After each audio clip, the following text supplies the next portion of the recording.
Kinukonsume ko yan almost every day, once a day actually.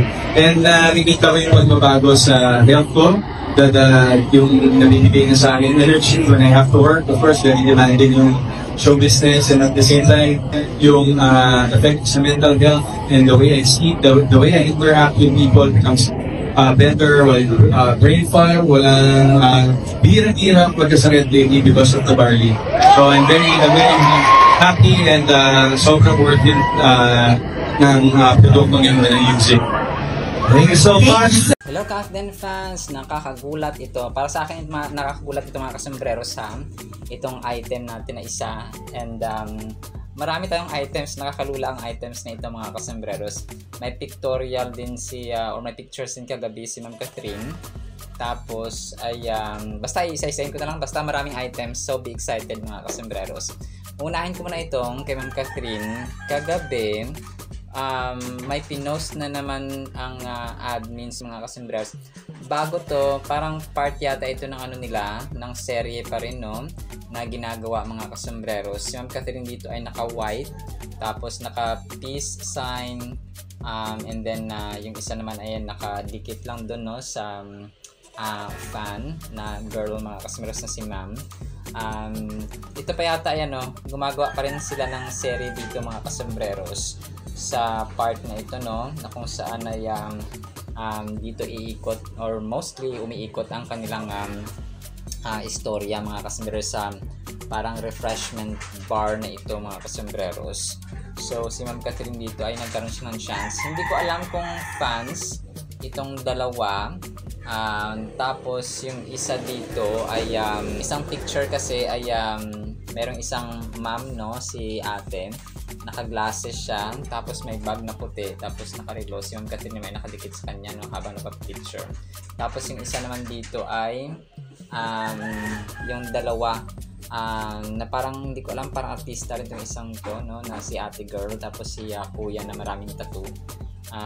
So hindi ko lang alam kung part din sila ng cast mga kasembreros ng Someone Someday na bagong teleserye ni Ma'am Catherine. But correct me if I'm wrong no, sa aking mga analyzations dito mga kasembreros. And then ito, may mga ano rin pala no, may ibang mga pictures sa behind the scenes, yung KFC mga kasembreros ni Ma'am Catherine, na kung saan ay naka red no, si attorney mga kasembreros, kasama pa of course si JK or Juan Carlos Labajo. So hindi ko ito na i-flash, ibang mga angulo yung i-flash ko nakaraan, pero ito ay mga pictures mga kasembreros no, habang gumagawa nga ng commercial si Phenomenal Box Office Cinema Queen. And then ito, naka-brown Sir Alden dito, tapos nagsalita siya no, na parang sasabi niya na kinukonsume niya daw yung product na ito once a day, tapos nakita niya yung pagbabago niya sa health niya, tapos sa kanyang nagbibigay ng energy sa work, tapos sa business, sa show business, and then yung effect niya sa mental health mga kasembreros. So parang yung product na ito ay naka-brown siya if I'm not mistaken, kasi kagabi lang ito pinost mga kasembreros. So ay nasa sila no, ito pala yung nasa I am worldwide, tapos barley yun. So yung barley actually yun, anti-cancer. Marami na rin gumagamit niyan mga kasembreros sa mga TikTok. Marami ako nakikita na nagpo-promote na rin ng product na ito, maging mga ibang artista no. Actually yung isang kinonsume ko dati ay barley grass no, yun siya, yung para sa acid reflux mga kasembreros na powder. May barley gummy din ako actually na binili no, which is naubos na mga kasembreros, para sa acid reflux. Naku, magastos po talaga ang acid reflux mga kasembreros. Alam nyo, halos lahat na ng anti-acid na ko pa binibenta sa TikTok ay na-try ko na mga kasembreros. So magastos siya, kasi mas magastos talaga pag hospital ka parati. So yun no, talaga nangangayayat na ako mga kasembreros. Pero sa awa ng Panginoon ay we are still fighting. So yun, talagang sinama ko yung kwento ko dito. I-share ko lang naman mga kasembreros, kasi barley na-mention niya dito mga kasembreros. So alam ko matagal na ito wala siyang event kagabi. Pero i-further confirm ko ito mga kasombreros kasi naka-brown siya dito. Yung iniisip ko dito na inattend nila nung nakaraang buwan pa yata yun if I'm not mistaken, ditong sa I Am Worldwide. Tapos yung Barley nga nakasama sina Heart Evangelista, si Piolo Pascual. Pag may naglabas ulit mamaya, so i-confirm ko na kung ito yung kanang event kagabi mga kasombreros. And then ito yung sige itong kay Ma'am Catherine muna. So binati ng Catherine Blue Hearts mga kasombreros sa pagkapanalo niya kagabi. Ma'am Catherine mga kasombreros bilang Zinfluential Style Star. Kagabi nga mga kasombreros sa Zin, parang lifestyle magazine din siya mga kasombreros. So si Ma'am Catherine mga kasombreros, tapos yung kanyang picture na naka Louis Vuitton si Ma'am Catherine mga kasombreros sa kanyang outfit na ito. Zinfluential Style Star mga kasombreros awardee si attorney mga kasombreros. Biglang sumulpot lang ito na pati ako ay nagulat dito. And ito na, sige, itatopic ko na itong nakakagulat. Itong Hungry Pita, nagulat ako na prayerful silang lahat. Hindi lang iisang tao nagpe-pray. And alam ko kasi kung born again or Christian mga kasombreros yung kasi ito yung meeting ni Sir Alden mga kasombreros with Hungry Pita management mga kasombreros. So alam ko kasi kung born again or Christian yung nananalangin at saka hindi the way they pray ay masabi ko na mga pala sila mga Kristiyano mga kasombreros. So glory to God. And yun talaga pinagpapala at madami ang kanilang branches. Kasi nga ay pinagpapala sila ng Panginoon. And nagpapasalamat sila sa Panginoon. And then yung si Sir Alden bilang brand ambassador nila mga kasombreros. Grabe grabe yung talagang connect yung dumadaloy yung pagpapala. So from one place to another, and then another na naman na place, another tao, another blesser, another blessing. So ganun siya mga kasombreros. So ako nagulat talaga ako dito. Nakakatawa kasi nung pagtapos na mag-pray, ako rin ay nag-amen at saka nagpalakpak.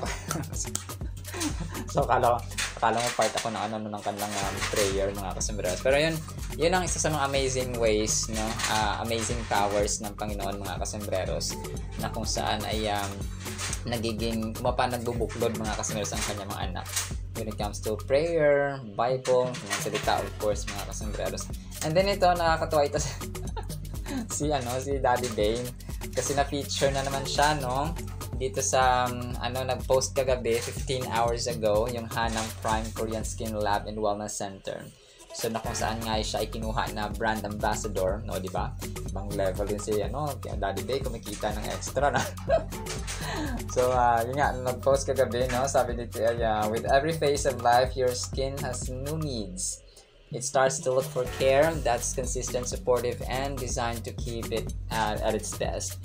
Our treatments are made to help maintain firmness, keep your glow steady, and support of a naturally lifted appearance without looking overdone. Just thoughtful care that adapts with you and helps your skin stay healthy, balanced, and fully or beautifully refined.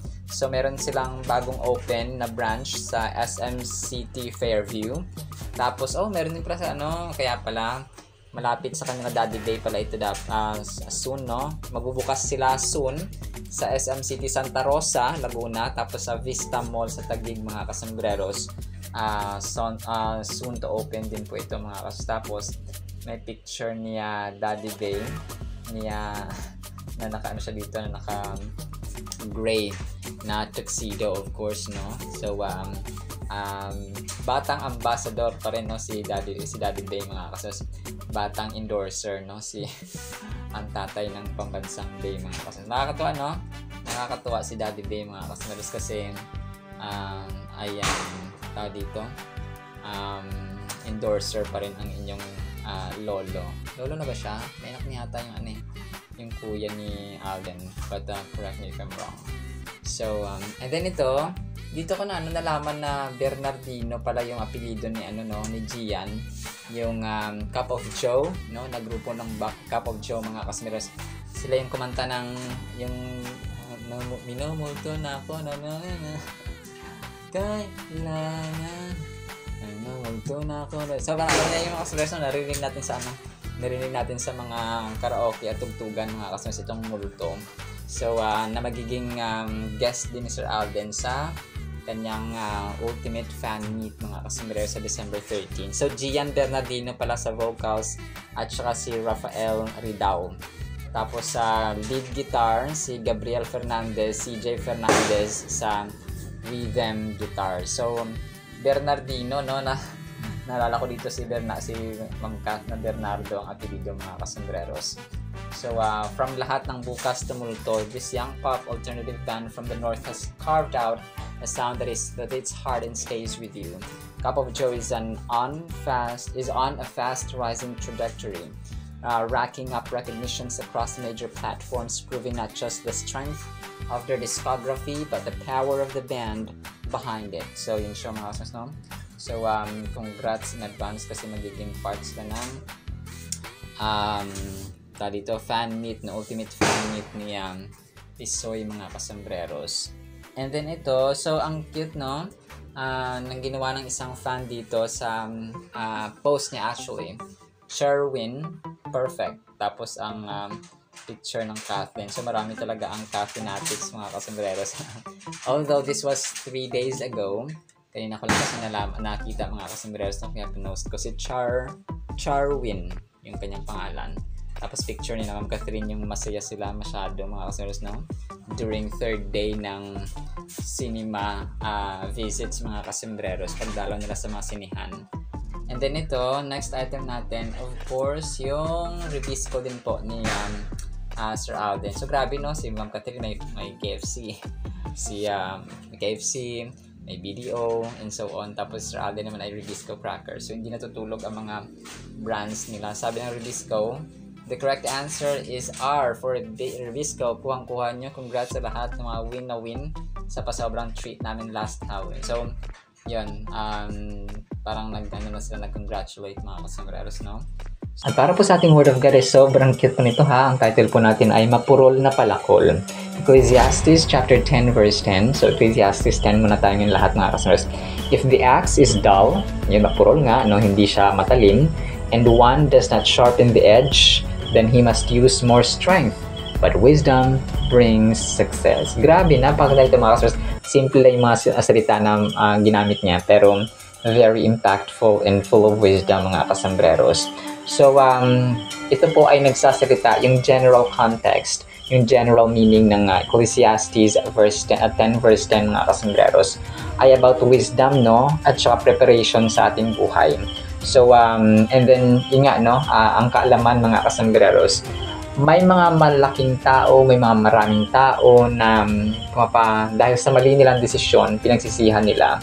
May mga tao naman na maliliit lang ang katawan, no? Tapos hindi gaanong well-socialized mga kasombreros, pero may mga kaalaman sila. So, nagsasucceed sila mga kasombreros, no? Yun ang sinasabi dito about wisdom brings success mga kasombreros. So, ang isang axe dito ay metaphor or comparison mga kasombreros sa isang buhay na mapurol, no? Sa isang isipan na mapurol, sa isang isipan na hindi gaano nahasa. May mga tao naman na iba kasi yung intelligence ng tao. It's not just academic. Merong kinesthetic, di ba? May mga sporty like Manny Pacquiao, no? Intelligence niya ay physical strength mga kasombreros. May mathematics, no? May mga tao maalam sa math. Ako kasi English ako pero hindi ako gaanong expert sa math mga kasombreros. Pero sa English yun, carry naman ako kasi binigyan tayo ni Lord ng wisdom mga kasombreros. So, yun, may mga tao din naman na hindi gaano maalam sa school, pero maalam sa diskarte, na maalam sa buhay mga kasombreros. So, minsan, yung mga hindi nagtatap sa klase, sila pa yung nauunang masenso mga kasombreros. So, yung mga nagtatap sa klase, sila pa yung naunang mag-asawa, o hindi gaano natupad yung pangarap nila sa buhay. So, mga ganong instances, mga kasombreros. So, iba-iba yung intelligence at strengths and weaknesses ng tao, mga kasombreros. Ecclesiastes 10 verse 10 offers a profound and practical lesson on the importance of wisdom in preparation in our lives. This verse can be compared to the challenges we face daily, much like trying to chop wood with a dull axe. So, yun. Ang pagpapala dito kasi sa amin, talagang kailangan magsibak ng kahoy. So, it's either itak yung gagamitin mo or palakol. And then, so yun, dalawa yung mga kasombrero. So, yung itak mo dapat ay makapal para hindi siya mabali kapag pinutol mo yung wood or kahoy na panggatong. Pero sa awa ng Panginoon ay medyo nakapagpahinga na si nanay kasi meron ng electric stove mga kasembreros. So kasi dati ay talagang nagsisibak si nanay ng kahoy. So sobrang naawa ako and payat pa naman si nanay kagaya ko mga kasembreros, no? So matanda na rin, 66 na. So kailangan medyo lie-low na ba. Kung baka hindi siya mapapwersa na magtrabaho mga kasembreros ng pagsisibak ng kahoy kasi ako talagang busy ako sa vlogging. So yung oras ko dito nauubos sa vlogging mga kasembreros. So, pero dito ay, yun, sa awa ng Panginoon nagkaroon siya. Kung parang hindi na siya napapwersa na magsibak ng kahoy araw-araw. Kasi pag umuulan, lalo.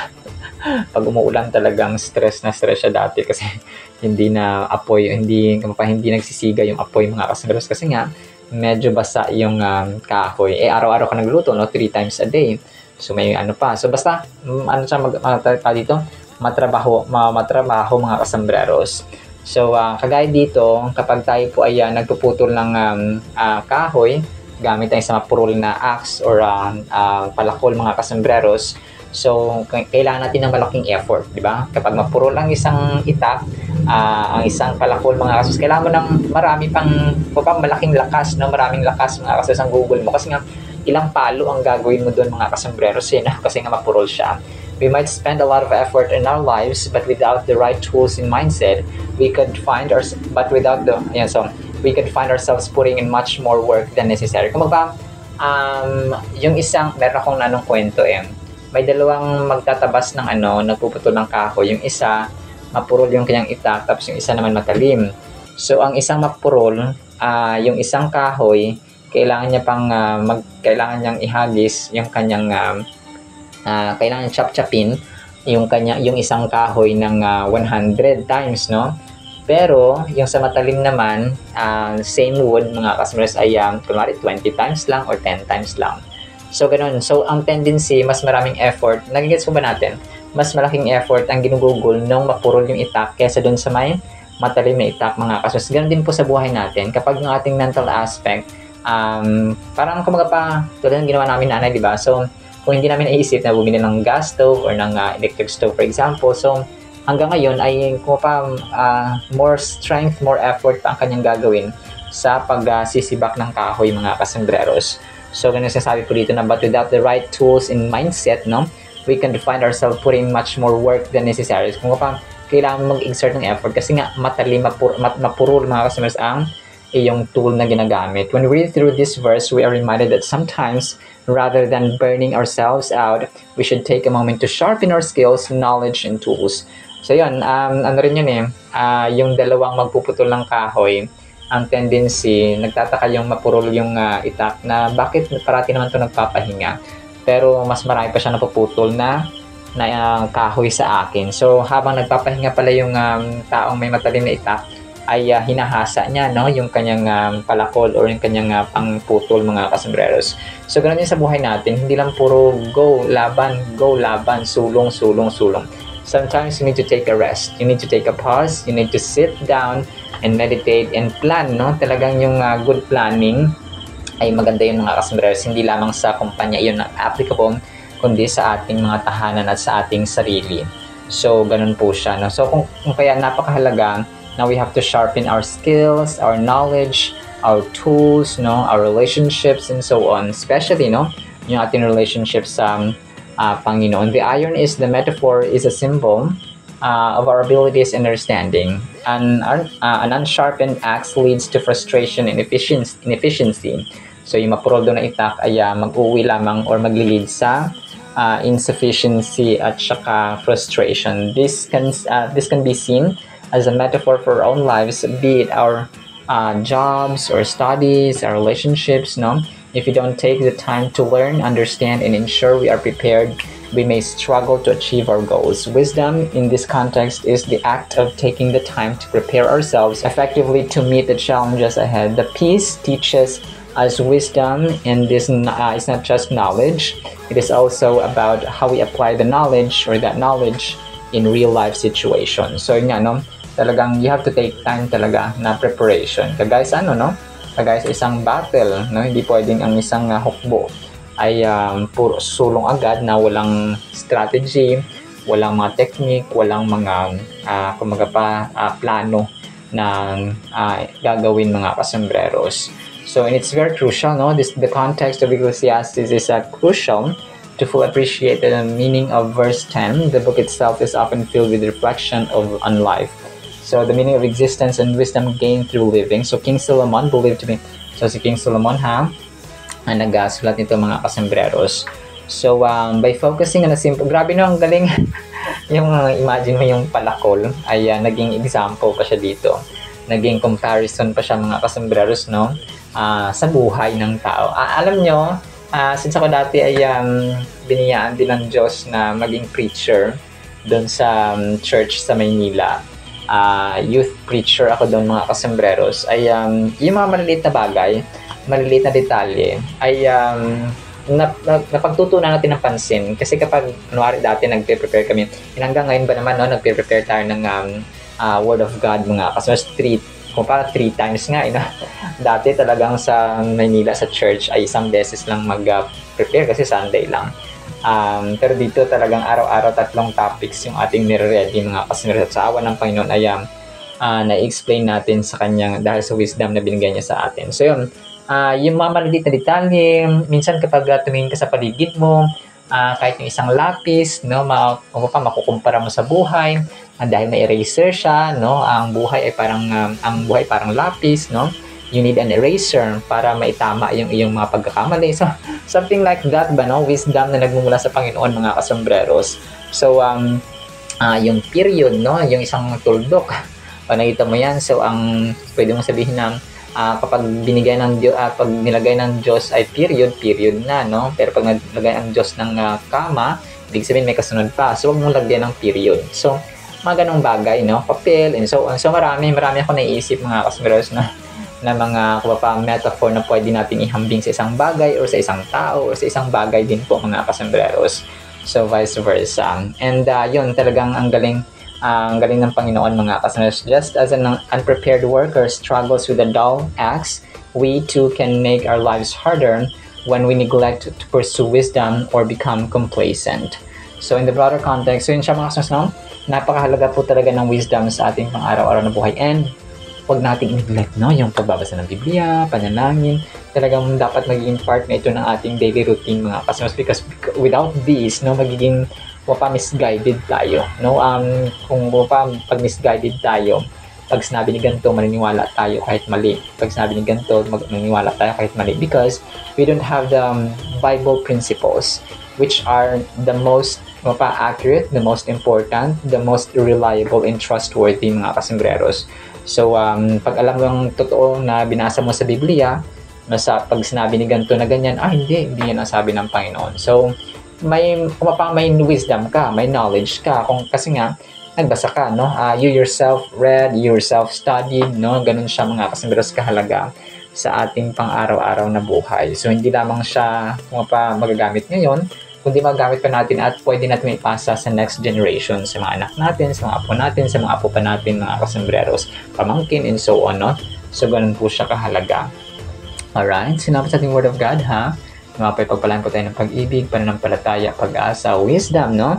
Especially sa realities ng buhay, making decisions, and preparing ourselves to next. So, yun lang po sa ating Word of God. In Jesus' mighty name we pray, amen and amen. See you sa next segment, mga kasembreros, and paalam po. I